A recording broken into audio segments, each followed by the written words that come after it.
Hello, my little goblin. This time we are playing pure Magikey with a very, very tiny, small punk engine.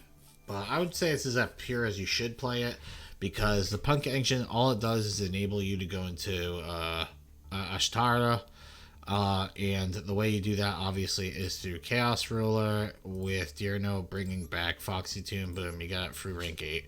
So that is the only reason why we have the punk cards in there. Other than that, this deck is pure Magikey, and it is pure goodness. We're going to get into some games, and you guys will see how the deck plays, and then I'll talk a bit about the deck at the end of the video, so look out for it. Hello, and these games take place as usual in Masters, and we're playing against some, and our hand is looking pretty good. We're going to add this Maftiel to hand.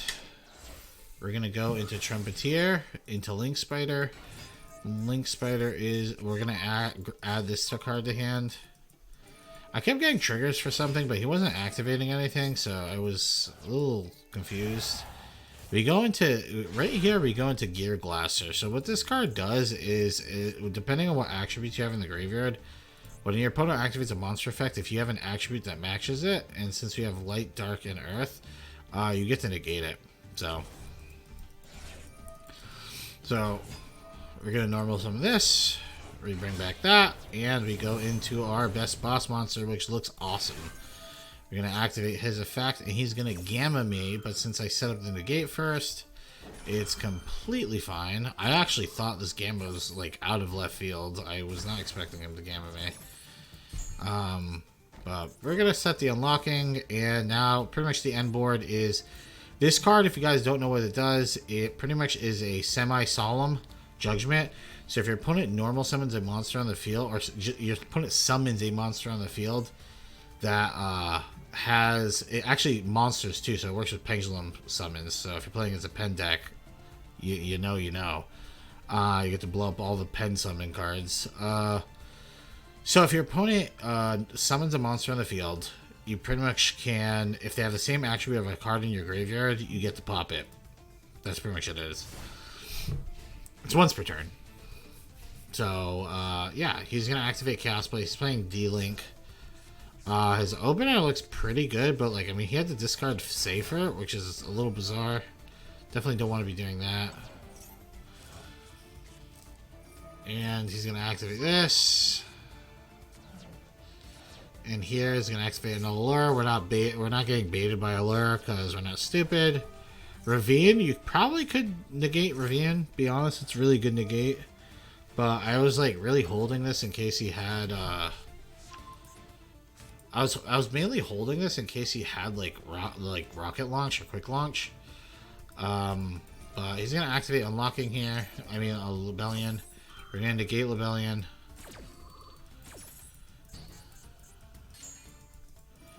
He activates Fairy Tale Snow, and this is hilarious. He just banishes his entire field and quits. I showed this mainly because how funny it was, but like it does show a decent end board for the deck either way. Alrighty, we're here with game number 2 against OK. The last opponent was Sum, so pretty interesting. By the way, we just shotgunned this Ash for absolutely no reason. I don't know what's wrong with me. Usually you don't want to Ash this card. You usually want to save the Ash for the welcomes, like big welcome mainly. But I think I was a little delusional. And you know what? That's okay sometimes. It's okay to be delusional, you know? So this game I fuck up very badly, but it still is a pretty good showcase. So he's going to activate Big Welcome. I'm going to activate Max C. Mainly because I felt like he didn't have a welcome, like regular welcome, because he didn't get it off Ariana. So I draw 1 card. It's actually a pretty bad draw, but it's whatever. It's a bad draw. The reason it's a bad draw is you have Magikey World on field, so you can just use this to shuffle back Dirno, but it is what it is. We're going to summon the Magikey Beast. Magikey Beast is going to activate. He activates D-Barrier, which is great for us, because this effect, who gives a fuck? So he's negating, because this is the thing, like, people when they play against Magikey, they're not going to know what the cards do, right? Like he grabbed Epic Deck. It does nothing to us. Like, we don't really give a fuck. So this is the awkward thing here. We go into Dragite, right? We use this card, bring this card, and he activates Goes and Max, which is actually, like, we have, like, a 5-head, and we get to negate this for free, right? Like, big brain status.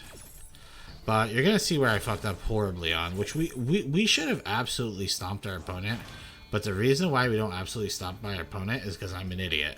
So now we go into Vipartu. So this card has effect when this card's Exe summon. You can detach and add 1 level 4 normal monster from your deck to your hand. So I was just going to add, like, just thin out the deck a bit more, add another card. But the secondary effect's the reason why I started to summon this. At the start of the damage step, if this card battles an opponent's monster that's attribute, you can detach 1 material. Your opponent must send that card to the graveyard.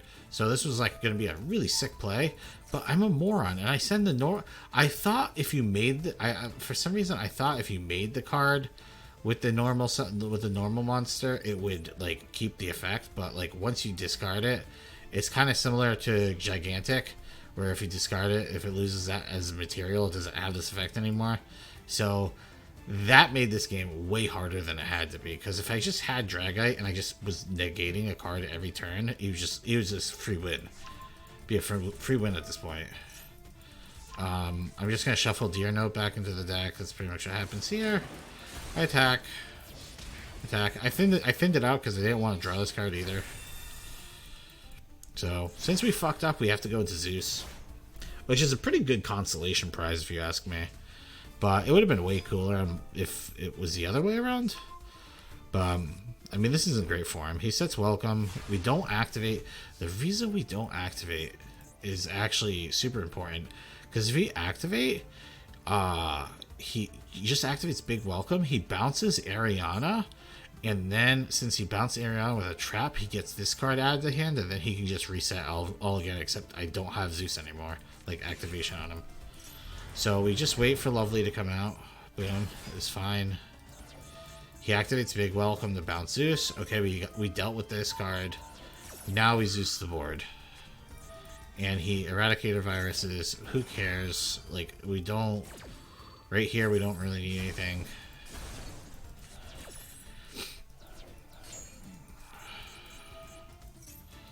Here we go. He adds a hand. Like, those spells and trap, like the Mateo doesn't really matter here. Especially since we drew this. And now he just sat. And he's pretty much on a 2-turn clock.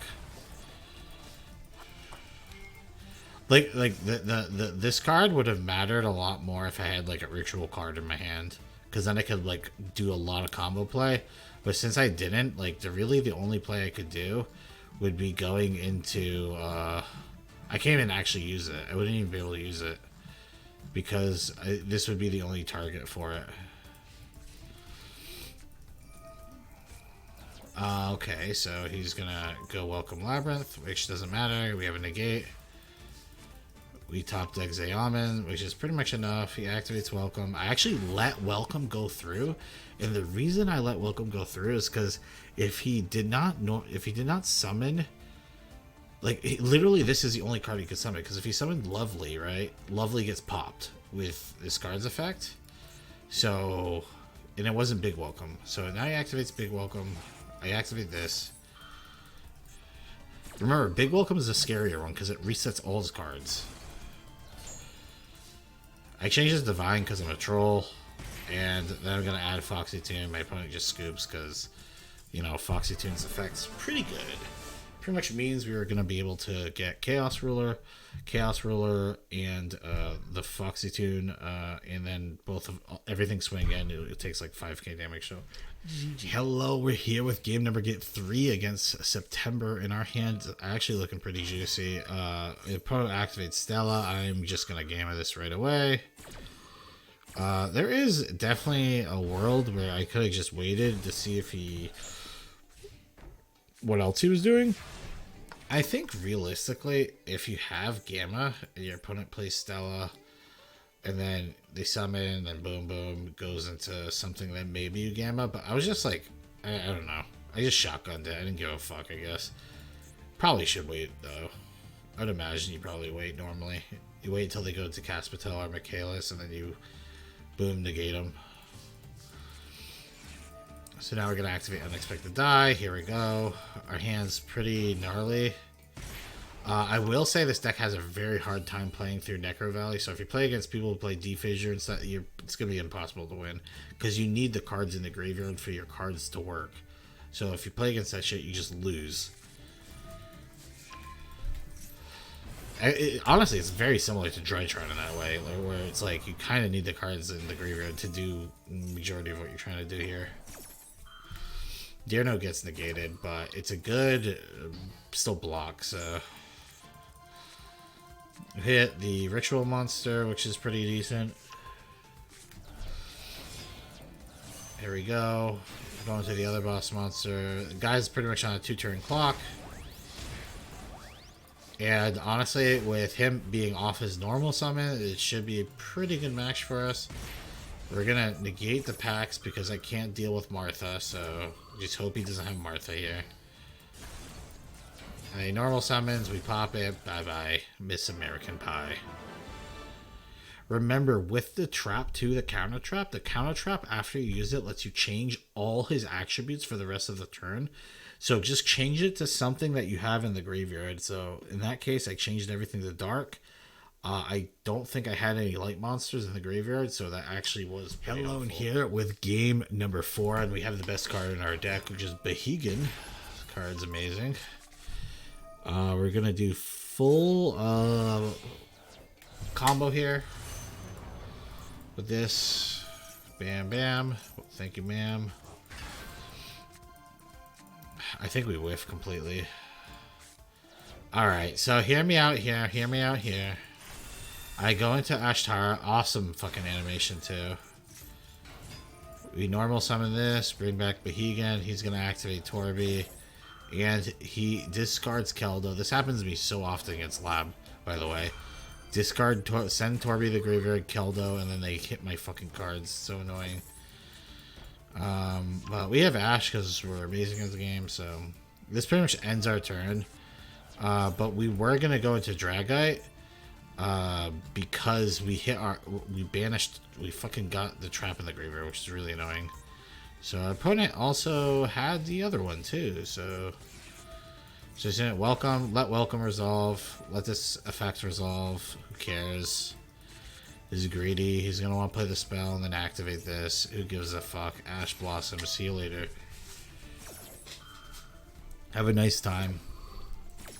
Now this gets a lot more annoying if he has Lady, but since he doesn't, it's pretty fine. I just did this. I just put a clock on him. Honestly, he didn't really need to, but I kind of want to kill him, you know? So he's at 6,400 now. If our opponent does not have a trap they can activate, like if this is Epic Eradicator Virus or something weird that he's just baiting, I can OTK him by doing this exact line. So I need the Dark to be in the graveyard, doing the Chaos Ruler, and now we attack with everything. He activates Imprem because he's amazing at the game, obviously. Brings back to Ariana. Ariana grabs Torby. Yeah, cool, neato. We go into Zeus because they're amazing. Doesn't activate Torby end step, which is really bizarre, I guess. Oh, because he wants to trigger everything like that. Honestly, I actually said, too, since he never activated Big Welcome last turn, right? Like, during my turn, he never activated this card. He could have Big Welcome bounced the Ariana, because he would have went down to 400. Well, who gives a fuck? I couldn't kill you. And he could just set up full board. Like, and you might say, oh, well, then you have Zeus anyway, right? Well, yeah, but if he set up full board, right, I would have to probably Zeus on my turn, and I have no more materials, right? Now, the way he's doing it is like, I'm just going to be able to clean up the board and just call it a day. Right? But he does this. I end up not doing anything because he had no other follow-up. So I top deck Ash because I'm better at him at the game. But realistically, what would happen here is I probably would have to Zeus this. Yeah, I'd probably have to Zeus this because then he just pops the Zeus. So, yeah, it would have been kind of a nightmare if we didn't top deck Ash, but we're fucking amazing at the game. So, alrighty, we're here with game number 5. And if you guys are wondering what would have happened if I just Zeused at the end of his turn, he would have just activated all the cards in his hand, still set up welcomes, and I would have been fucked because I would have stopped the big welcome. But I would have had lethal, and not having lethal, I would have just lost the game because he just said play Ariana, he just resets everything, and I just lose from that point. So it was actually the only winning play there. Go Dragite. There we go. This is a basic. This is pretty much the basic end board I was talking about. Believe it or not, this is what we mostly do. Like it's not bad. We have 1 interruption, 2 interruptions, 3 interruptions, 4 interruptions, 5 interruptions, right here. Boom. He activates Tier Limit. I activate Call By. He's a rat. He activates Sarnier. Okay, that still does what my Call By does, so who gives a shit.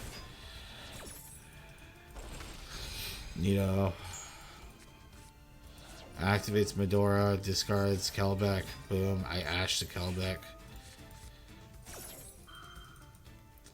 And I'm going to tell you this right now.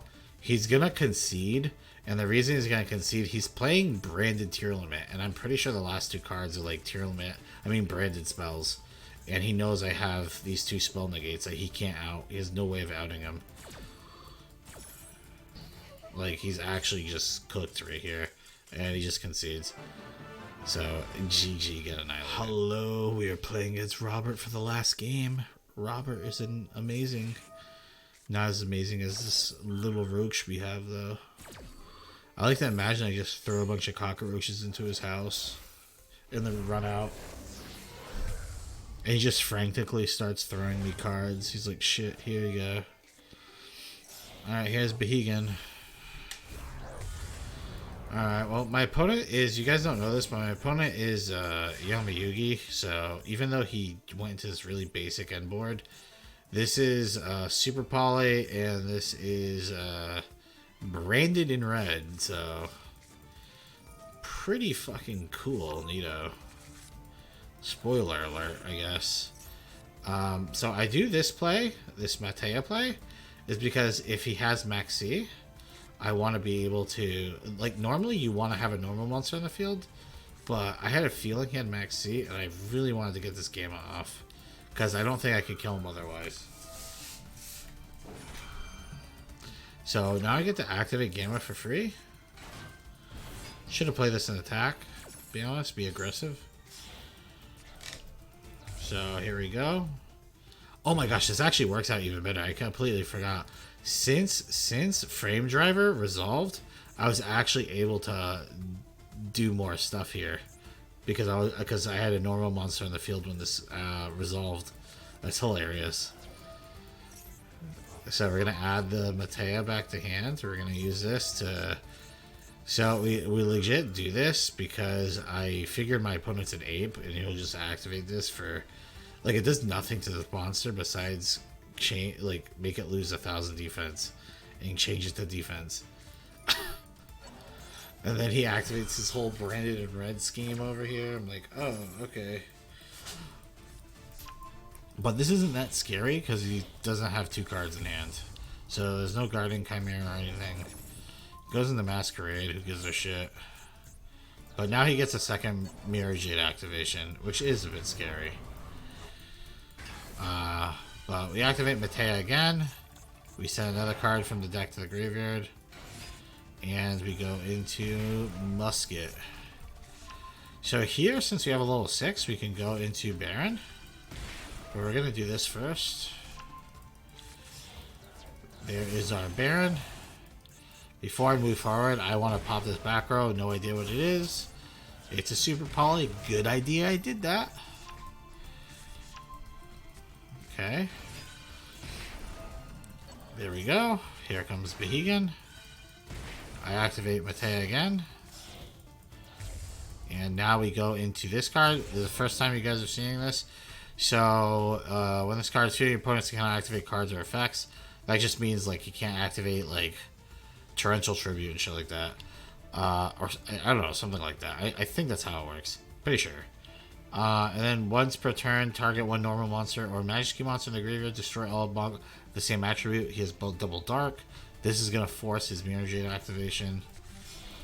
And then we go into the boss monster. This boss monster is crucial, by the way, for me killing him. Because now we're just going to kill him here.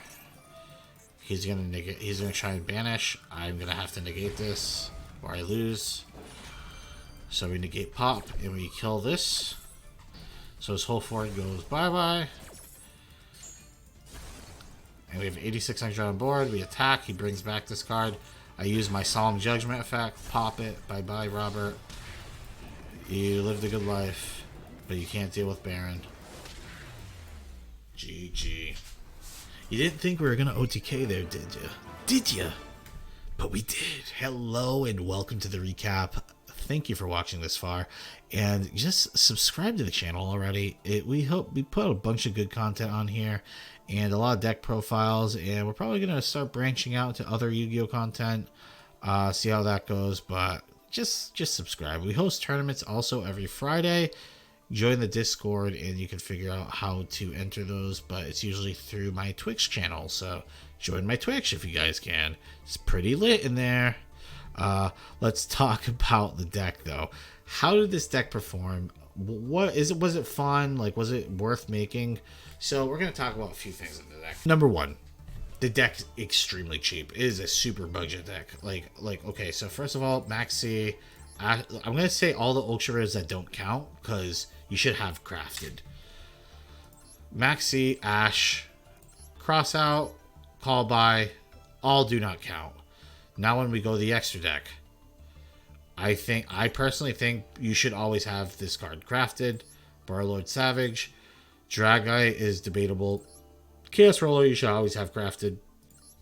These are like staples. Baron's a staple. Like, these three cards are staples, arguably. Zeus is a staple. IP is a staple. Nightmare is a staple. Underworld Goddess is a staple. So let's count the actual ultra rares that's in archetype that you might not need for another deck or something. That, like, you know what? I'll even say Deer Note. You use that, like, you can play the Punk engines like super splashable. So, like, this is arguably like something you should craft anyway for your account. But even if we're gonna count this, like, who cares?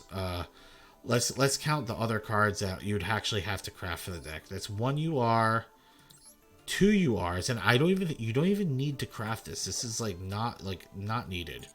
So you don't even really need to craft that. So we're not even gonna count it. 2 URs here, right? 3 UR, and that's it. 3 URs, and then everything else is like super rare or normal. It's pretty fucking budget, dude. Even if you include the other cards, it's really not that bad. It really isn't.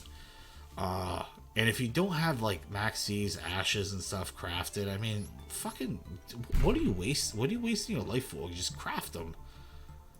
They're not gonna get banned anytime soon. They've already been in the game for a year. Like, they're never gonna touch Ash, and they're never gonna touch Maxi. And if they do touch Maxi, guess what? You'll get your dust back. So, big whoop. Let's talk about how fun it is. I think this deck is really fun to play. Personally, humiliating my opponent by playing Behegan is really funny to me. The only frustrating thing is if your opponent just has the nuts, like they're playing like Tier Limit, and they have Nist you on your turn, and they milled like their best millers, and then on top of that, they're also bestialing you. Probably just gonna lose the game. You play against someone who opened like 3 bestials, gonna be very tough to win. It's gonna be a rough match. Other than that, I think it was okay. like if we're talking about how good the deck was, I think it was bad. Like it felt like winnable. Like I did rank up. Like I went from Master 5, we climbed to Master 4. We almost were getting to Master 3, and then we kind of turned to the other way. But I do blame the dice roller on that, because when we ranked up, I won like 2 games in a row after ranking up, and then we just lost. Like we went second like every game for like 7 games in a row, 6 games in a row, which was pretty bad. So we ended up deranking because of that. But overall, I think if you play this deck enough, I mean, you definitely hit Master 5. Can you hit Master 1? It might be a little tough, but I'm sure if you just get enough games in, maybe. I don't know. You'd have to get a lot of games in, though. I'll tell you that. Cards that did not perform that well. I would say High Ritual Art didn't perform that well, but it wasn't that bad in the deck. So if you're going to cut a card, maybe cut this. Other cards that didn't perform well. This card, I mean, performed okay, but it just, like, it obviously won that last game that we played, right? But this card wasn't really... I didn't play enough. Like, the reason why I'm saying you don't need to craft it is because, like, I played this in, like, maybe 5% of my games. So, most of the games you're going to be playing, you're going to go into Dragite, you're going to go into Chaos Ruler, you're going to go into the... Like, I'll show you the main boss monsters you guys need to craft would be Dragite, Chaos Ruler, this guy, Baron, this guy, this guy, this guy, Zeus, obviously, and maybe IP Nightmare. Everything else is negotiable. Oh, obviously you should be crafting like the rare and stuff, like this card you need. But like, I was just talking about the higher rarity cards.